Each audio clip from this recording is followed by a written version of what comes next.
अस्सलाम वालेकुम बच्चे, कैसे हैं सब लोग? होप सो सब ठीक होंगे। आज हम फर्स्ट ईयर की physics according to new syllabus chapter 6 की एक्सरसाइज के न्यूमेरिकल प्रॉब्लम देखेंगे बच्चे। अकॉर्डिंग टू न्यू सिलेबस जो आपके पास फर्स्ट वाला न्यूमेरिकल है ये क्रॉस हुआ हुआ है, ये आपने नहीं करना। सेकंड वाला बी न्यूमेरिकल आपने नहीं करना। So let's just see the third numerical. कहते हैं a gas undergoes a thermodynamic process, कि आपके पास कोई थर्मोडायनामिक प्रोसेस होता है जिसमें कोई वगैरह इन्वॉल्व हो रही है या सिस्टम के अंदर जा रही है या बाहर निकल रही है। वेर इट अब्जॉर्ब्स 500 जॉल, वो कितनी हीट एनर्जी ले रहा है? 500 जॉल ले रहा है। और परफॉर्म काम कितना कर रहा है? 300 जॉल कर रहा है।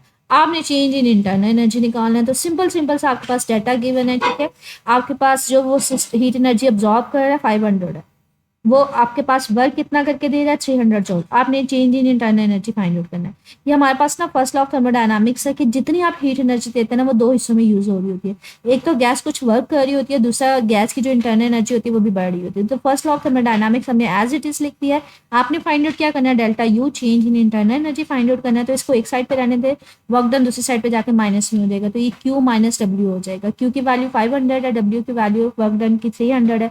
तो ये सिंपलेस्ट इजीएस्ट आपके पास न्यूमेरिकल है, 200 जूल इसका आंसर आ जाएगा। ओके, नेक्स्ट न्यूमेरिकल है हमारे पास। A Carnot engine is operating between a high temperature reservoir, high temperature 600 kelvin है and low temperature reservoir 300 kelvin है। इसके टू पार्ट्स हैं जो आपने सॉल्व करने हैं। एक तो आपने एफिशिएंसी मालूम करनी है और दूसरा आपने वर्क मालूम करना है जब वो अब्जॉर्ब कितनी करेगा हीट एनर्जी, 500 जूल अब्जॉर्ब करेगा। तो पहले पहले वाला पार्ट सॉल्व करते हैं। पहले सबसे पहले हम डाटा लिखते हैं, ठीक है इसका, फिर इसको सॉल्व करने की तरफ आते हैं। so, आपके पास ये न्यूमेरिकल है, आपने डाटा लिखना है। पहले हाई टेम्परेचर रिजर्वायर है और low temperature. High temperature reservoir को बच्चे T1 से हम लिख लेते हैं। तो जो आपके पास उसका टेम्परेचर था, हाई टेम्परेचर रिजर्वायर, वो 600 है।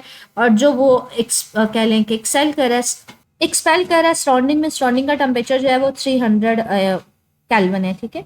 T1 high temperature reservoir, T2 लो टेम्परेचर रिजर्वायर, और जितनी वो हीट एनर्जी अब्जॉर्ब कर रहा है, ये देखिए अब्जॉर्ब कर रहा है 500। आपने एफिशिएंसी निकालनी और साथ में आपने टोटल वर्क डन निकालना है। तो ये आपने ना कार्नट हीट इंजन के टॉपिक में पढ़ी थी, एफिशिएंसी का फार्मूला। अच्छा, ये ना हीट इंजन का हमने पढ़ा था कि हीट इंजन क्या करता है, हाई टेम्परेचर रिजर्वायर से T1 टेम्परेचर लेता है, उसका कुछ जो है वो वर्क करता है और बाकी जो है कोल्ड टेम्परेचर रिजर्वायर जिसका टेम्परेचर T2 होता है उसको इसमें एक्सपेल कर देता है, मतलब बाकी की जो हीट एनर्जी है वो उसमें लॉस करवा देता है।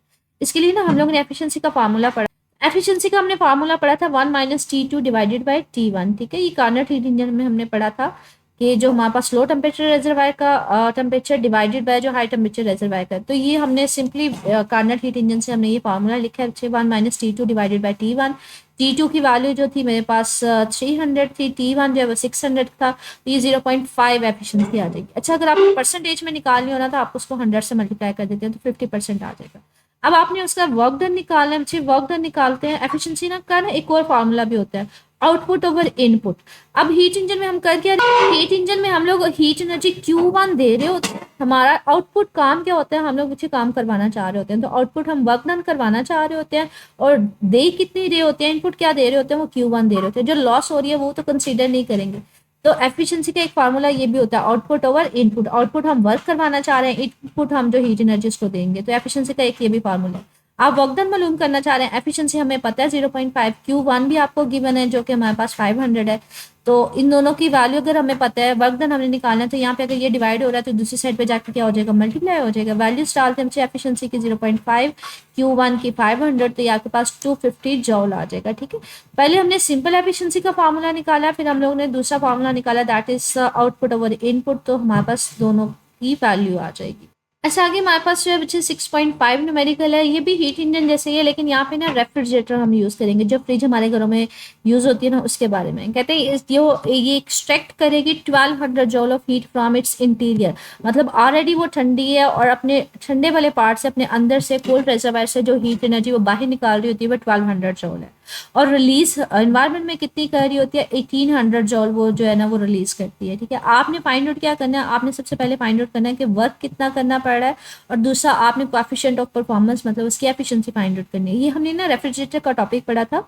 इसकी वर्किंग कुछ इस तरह से होती है बच्चे, ये लो टेम्परेचर कंपार्टमेंट होता है, ये बेसिकली फ्रिज का इनर पार्ट होता है जिसका ऑलरेडी टेम्परेचर कम होता है। अब उसको अपने मजीद कूल डाउन करना होता है, तो इससे हम लोग हीट एनर्जी निकाल रहे होते हैं। इसके लिए हमें ना वर्क करवाना पड़ता है, लाइक हम इलेक्ट्रिसिटी देते हैं, हम बिजली देते हैं, तो वो वर्क हम साथ में कर रहे होते हैं।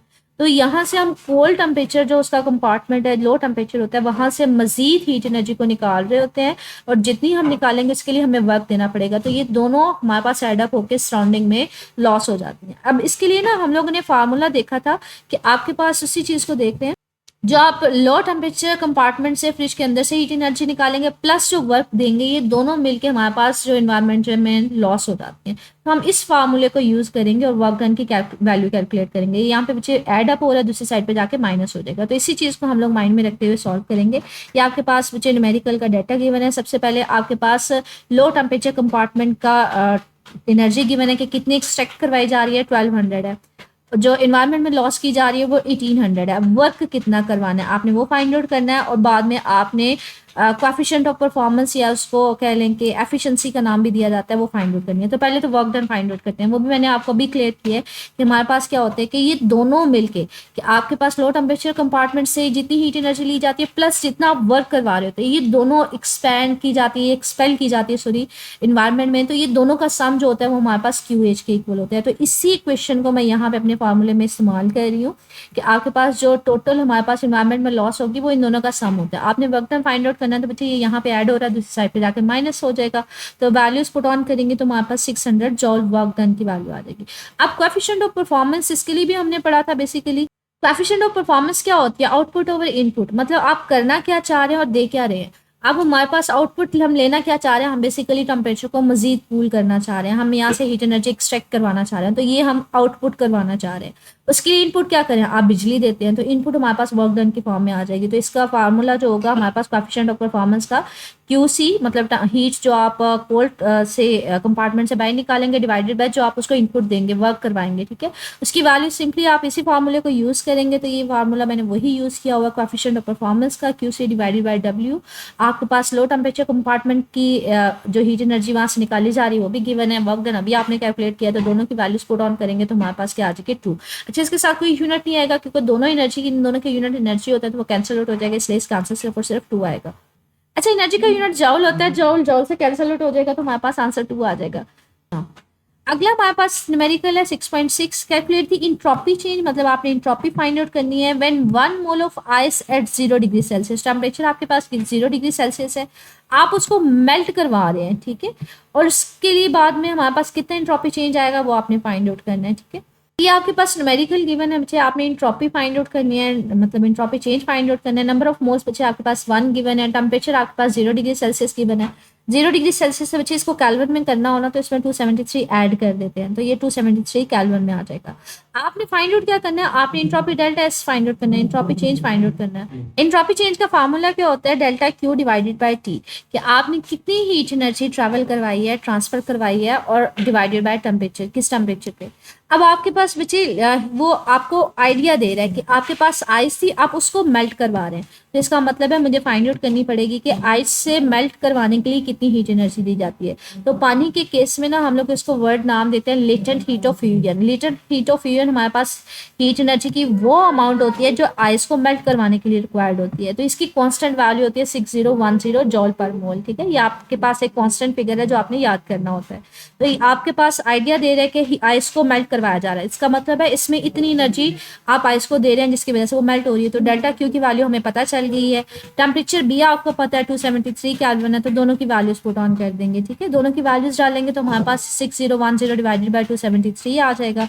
दोनों को डिवाइड कर देंगे तो जॉल पर केल्विन। बच्चे ऊपर हीट है ना, तो हमारे पास हीट का यूनिट क्या होता है, जॉल डिवाइडेड बाय टेम्परेचर है, टेम्परेचर को हमने किस में लिया हुआ, केल्विन में, तो जॉल पर केल्विन इसका यूनिट आ जाएगा। अच्छा, ये न्यूमेरिकल ना मोस्ट कॉमनली बोर्ड के पेपर में आ जाता है, आसान सा है, सिर्फ और सिर्फ आपने इसमें ये याद रखना है जो लेटेंट हीट ऑफ फ्यूजन होता है इसकी वैल्यू होती है। इंपॉर्टेंट न्यूमेरिकल है, इसके ऊपर लिख ले। 3 नंबर का न्यूमेरिकल होता है। 3 नंबर में ये होता है कि जो सिंपल से होते हैं ना, जिसमें सिर्फ एक सिंगल फार्मूला इस्तेमाल होता है, तो वो आपके पास पूछा जाता है मोस्ट कॉमनली, ठीक है। बाकी आपके पास ये 6.7 और 6.8 ये दोनों रिड्यूस सिलेबस में आपके पास क्रॉस हुए हुए हैं, तो ये दोनों नहीं करने, ठीक है।